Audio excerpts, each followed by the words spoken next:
The Appropriations Committee, some of the things coming up yet this week, or well, and next week, I'm sorry.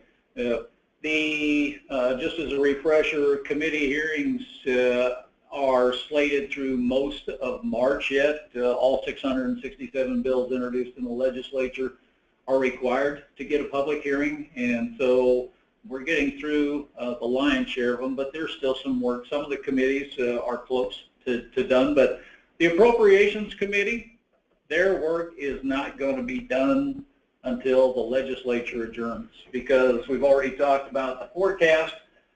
There's a hearing on Friday. Senator Watermeyer has LB 545 that he introduced at our request that allocates an additional $200 million per year for the next 3 years to the Property Tax Credit Fund.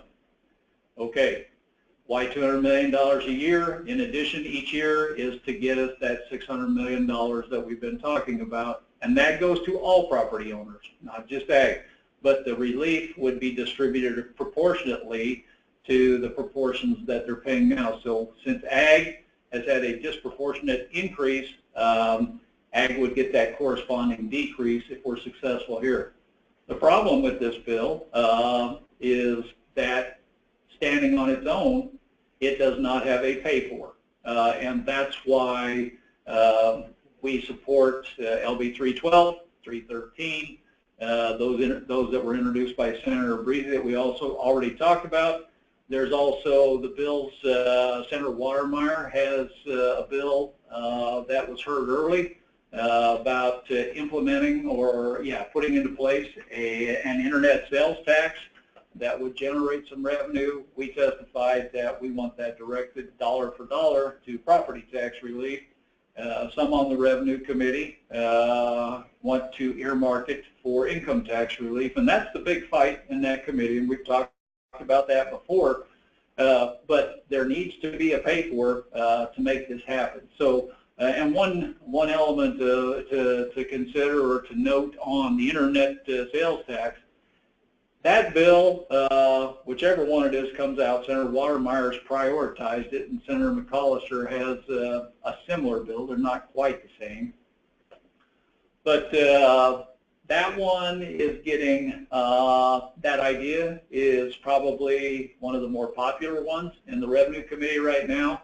It's an interesting thing to visit with the senators, especially some of those on the Revenue Committee, about how wildly popular this thing is, that they want to make sure that it's a clean bill, because there are people that are trying to hang all sorts of things on it because they have a sense that it's going to ride through the legislature. I mean, not without some bumps, but it has more momentum than some of the others.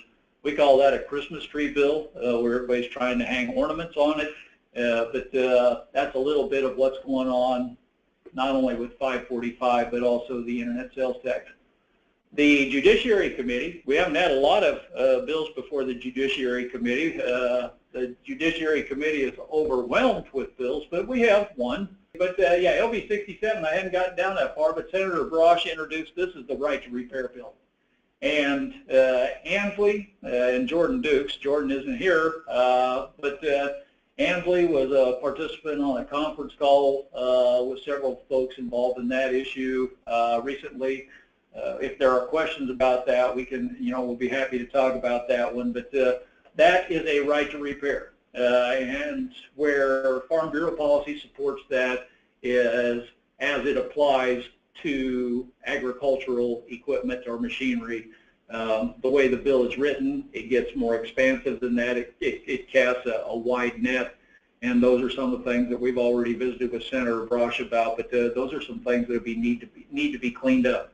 It doesn't go to the issue of right to alter, but it does go to right to repair, and we'd be more than happy to answer or try and answer any questions you have about that.